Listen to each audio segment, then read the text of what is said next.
There, welcome back. In this video, I'll show you the procedure to turn off Apple Pay Cache on iPhone. If you want to disable Apple Pay Cache on your iPhone, you'll have to follow these steps.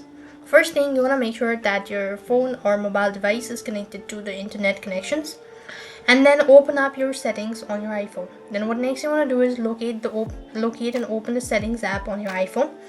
What next you want to do is you simply want to scroll down and tap on the wallet and app pay or Apple Pay options. As you do it so, then find the Apple Cache toggle and switch it off to the possession. After you've done it so, you must be presented with a confirmation pop-up asking if you're sure you want to turn off Apple Cache on this device. And likewise, if you are sure about it, then go ahead and do the confirmation. And with that being said, you'll have successfully turned off Apple Pay on iPhone.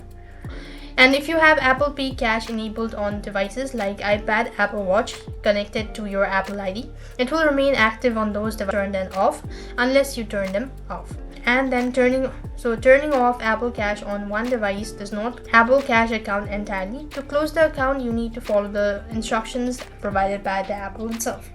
I hope the video was helpful. Make sure to like, share and subscribe. Thank you for watching. See you in the next video.